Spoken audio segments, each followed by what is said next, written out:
Jordan, thank you so much for joining us for the second part of our conversation. Part one was great. So I know part two is going to be even equally, if not more, very interesting because we're going to get into some of the gnarly, as some of my colleagues say, in relationship to the work of academic libraries and generative AI, a whole bunch of real interesting topics. So thank you.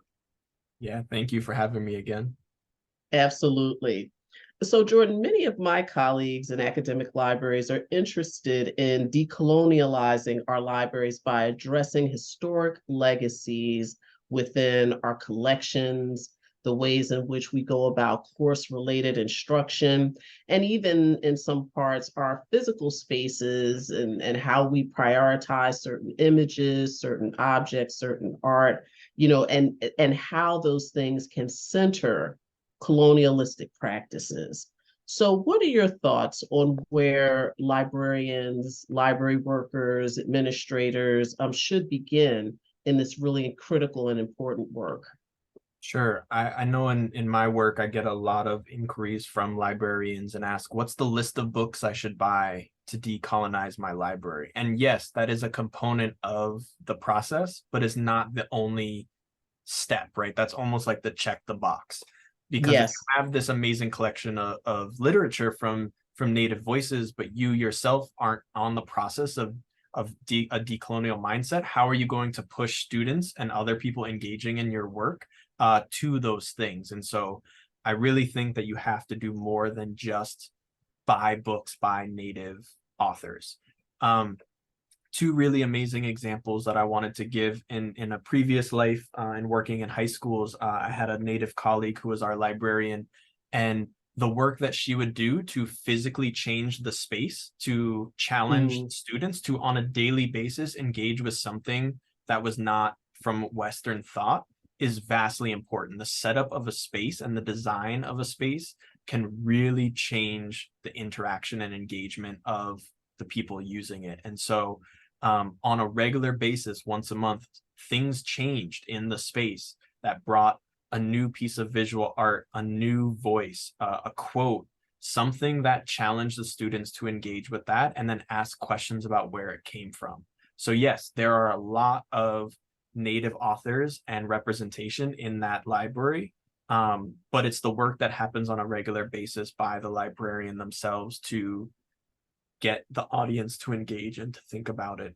It's making libraries interactive. It's pushing that forward into people's faces. So the library isn't a passive space, it's an active space. Yes. It's calling people in and it's challenging them when they're in that presence. I would always say that, especially when I worked in high schools, the library is one of the biggest classrooms and engages with the most students.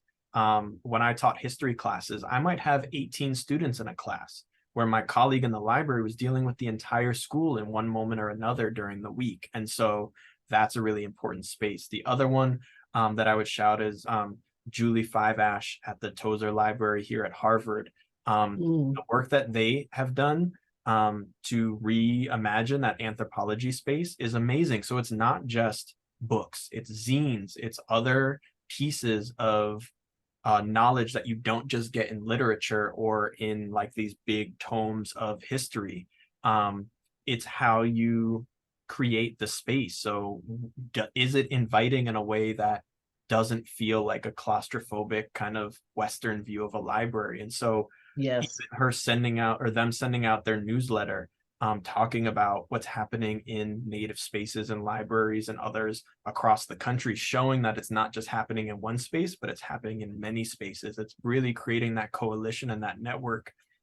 So an individual knows that this is not the sole space to have that engagement, but they can seek out other ones. And so there are librarians, and especially native librarians, who are doing really amazing work to do exactly what you're talking about. And again, it's not just about the list of books that you should have in your library, but it's how you create the space and engage the audience as well. And it has to be the personal work too, because if you are Yes. the standard bearer, if you are the person that's really setting the tone of the space, you personally have to be doing that work so you know how to ask the right question and guide your audience in the right direction. Yes, yes. Thank you so much for that answer and for the great shout out to two of my colleagues, and one especially in school libraries, because I have said before that I feel there's so much knowledge and co-learning that can happen between academic library workers and school library workers around just the points that you had centered, and most specifically how space and engagement can be dynamic and not passive, Yep. and the ways in which you can enliven a space without it having to be a big capital project, right? Like you can create a dialogue space on a particular topic, and it's just a matter of just saying you're going to do it, right? And so I appreciate you raising all of those really important suggestions. I also want us to talk a little bit, Jordan, about archives and special collections, two areas that I think historically have prioritized in the sense of rare materials, and the elevation of certain types of Western materials. And again, those colleagues are really doing great work to decolonize what has happened in both sides of those particular corpuses of work, and just how they think about collection strategies. Can Mhm. you also talk about that? Like, what activities should we be thinking about embarking upon from your perspective that you haven't seen yet, but you would like to see within the archival realm and within the special collections realm? Sure. Yeah. I mean, I think a great example is the Houghton Library here at Harvard. They have the John Eliot Bible. So the first Bible ever printed in the Western Hemisphere, not in Yes, English, but in Wampanoag, um, yes, used as a tool to forcibly convert Wampanoag people and other Algonquin speaking people to Christianity. That could be the entire narrative of that object, right? It can live in that library, people can learn about it, and that's what it stands for. But what if you tell that story in a more contemporary sense? Jesse Little Doe Baird from Wampanoag Tribe in Mashpee has done a significant amount of work connected with MIT to create the hmm, Wampanoag Language Revitalization and Reclamation Project, yes, using the John Eliot Bible and other documents written in Wampanoag to reverse engineer our language. And yes, so there are people today taking classes learning Wampanoag because that Bible existed.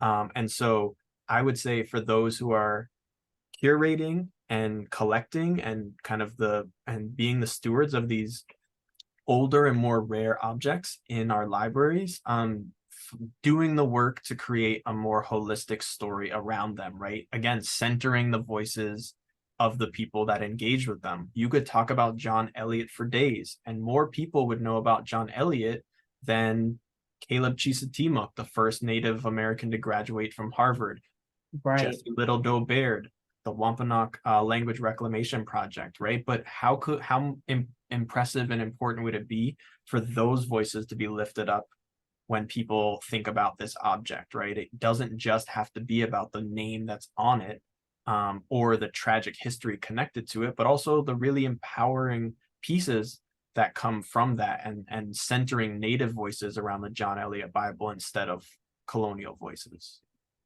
Yes, thank you. And thank you to for the shout out to MIT. It hurt a little bit, We're but I'll give Yeah, credit where it's well, due.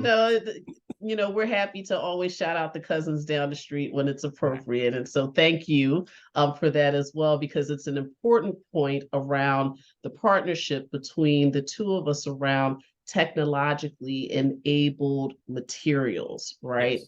And I think that in some ways that gets lost sometimes among my colleagues writ large. You were saying people are asking you for book lists, but then, which is fine, right? We don't want to discourage that, but there's other methodology that we can be co-thinking and partnering on to ensure that there is open access to really important and vital materials to further the discourse and to further our understanding and to enliven insights, right, in different ways. And so I love the ribbing, but I appreciate the shout out, because my team at MIT Libraries is thrilled to partner with you all. We are collectively excited to partner with you on really important work. But I also think it stands as an example of how individuals and institutions can do this work together, right? Yeah.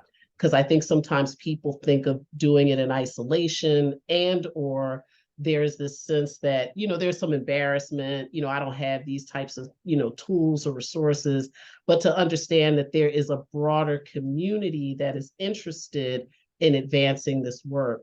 And it's funny because, hearkening back to the open access piece, Jordan, I still find myself in different conversation and dialogue spaces having to raise up DEI, right? Having to raise up Native voices and Native work.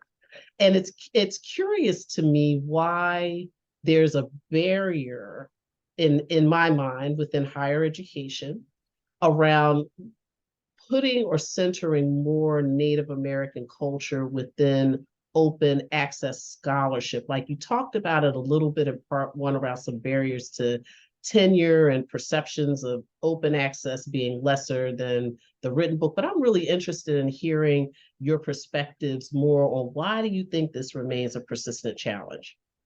Well, I think there's two pieces to that. One, I think because of the history of Native communities in the United States and other places, knowledge has been stolen and reappropriated by Western Yeah, society. And so that's there's a yes. real hesitancy from Native communities to actively share their knowledge in certain spaces because they don't know how it's going to be used, because so much was taken and reappropriated and divorced from those communities themselves. And so I think there has to be a level of work done by institutions to create consistent and trustworthy relationships with Native communities to even get to a place where we can have that open access to really important information. Because if there's not trust there, then why would Native communities share their knowledge with any institution or community outside of themselves? So I Right. think that's the first piece. I think the second piece is that at least what I've experienced is less of like a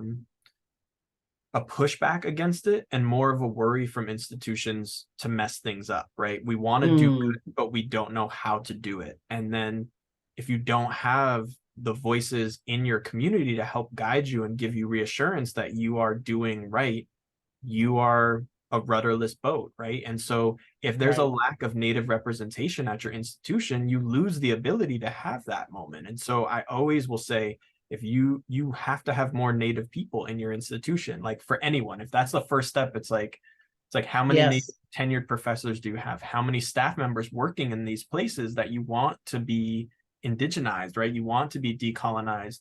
Um, if there's not Native voices in those spaces, it's going to limit your progress. And so if I could give advice to anyone, it would be like hire more qualified Native people for the jobs that you have open. And then you'll see a massive shift because you will see the work done in your programs completely change, but you'll also see the ability to maybe connect in meaningful ways to local Native communities and start to build that relationship that allows for that even exchange of information and access.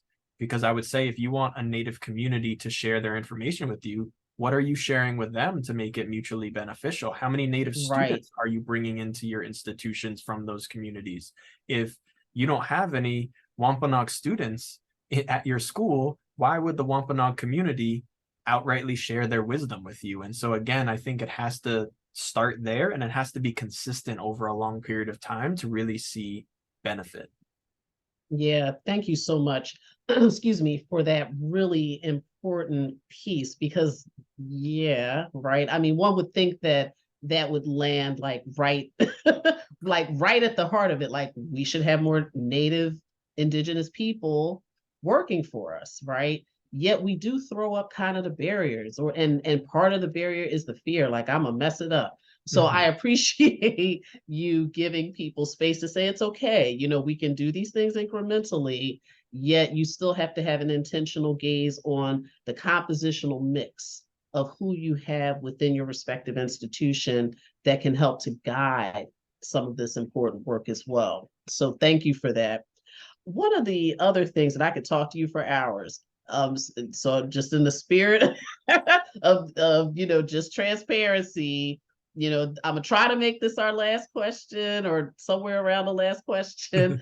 But this has been a wonderful dialogue, and I want us to pivot now into thinking about artificial intelligence, right? And so I know that there are so many Native American communities, Jordan, scholars and researchers who are aiming to debug biases and false information in AI. Like already, it just feels like it just happened. And within that, here comes the nonsense. Like it reminds me of early internet. Dave Chappelle did a really funny skit where, he kind of said if the internet was a mall, and it was just a mess, with like just all types of false information being shared and other strange happening. And in many ways, I feel that way about what has taken place with Indigenous communities and AI.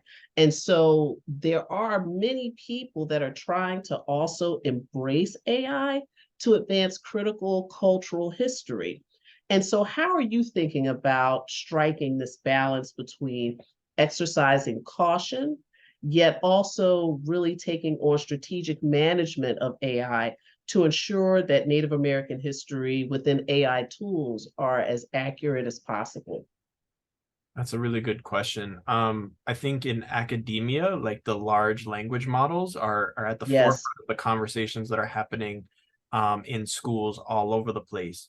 I think the really important piece in my limited knowledge of how all that works is that those tools aren't creating anything. They're scraping information that already exists. So the challenge for Native communities is that the sources that they're scraping from are problematic or colonized or from a Western view. And so if those models are pulling from this already colonized system, then it's only a matter of time that's what they're going to perpetuate and uplift. And so I think what that represents to me is the biggest like bullhorn that has ever existed, right?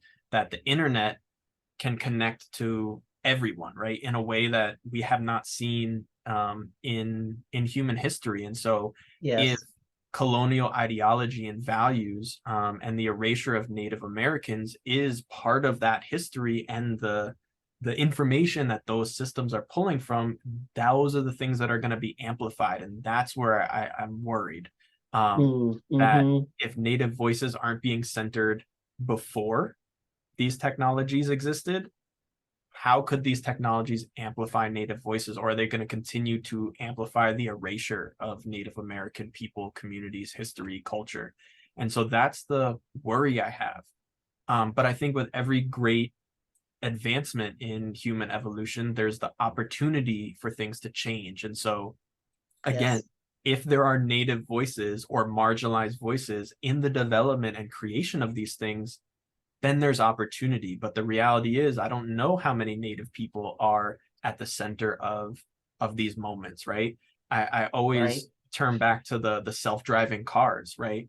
That at one point they were not recognizing people with darker skin tones as human because right, all of the faces they were given in their technology were white, right? And I don't think that happened because the individuals who were engineering and creating those things are outrightly racist, but because they come from a society where they're only thinking about themselves and the people that are around them, which in a segregated society, it's very easy to see how we get from creation to those moments happening, right? And so when yes. representation, voices, and expertise is not centered with a diverse group of people and bringing in other marginalized or communities that aren't always at the forefront of those conversations, you're going to see negative things come out of that technology. It does not mean that technology is inherently evil, but it is a product of the people who create it and the system that it lives within. And so I think when we talk about that in academia, these large language models are going to perpetuate some of the challenges that we're fighting against and make them even bigger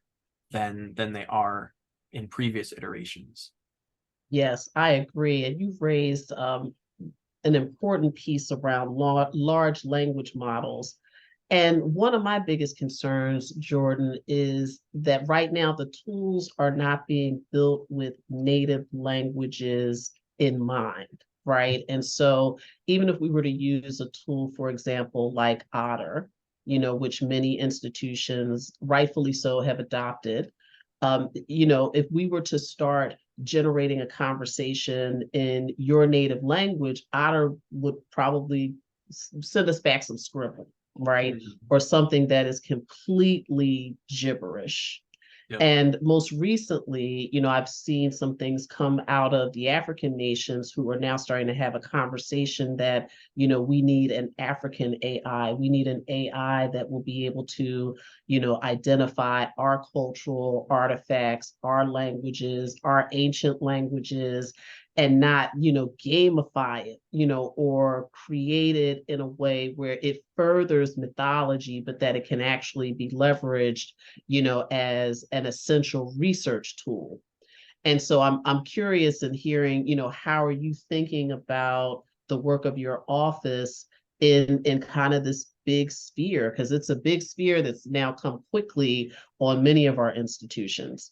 Sure. I mean, I think for us, our partnerships with our schools and the faculty is really paramount in that work, because none of us are going to be the experts in that field, but we can definitely raise questions, but we have to be able to push the university at large to really be asking some of the important questions that you're raising, Mm-hmm. whether it's around language, whether it's around sourcing, whether it's around kind of the practices that we put in place. Like I wonder in some of those examples, like, yeah, who is at the table having those conversations, who is in the process of creating those things, because it's one thing for a community to say we want this, but the second Right. question is who builds it and what biases are built into that based on those individuals. Like, do you have to be a content expert in that community to be able to accurately build a system that reflects it in a way that makes sense, right? And pushes forward the needs and the wants of the community that is the target audience. And so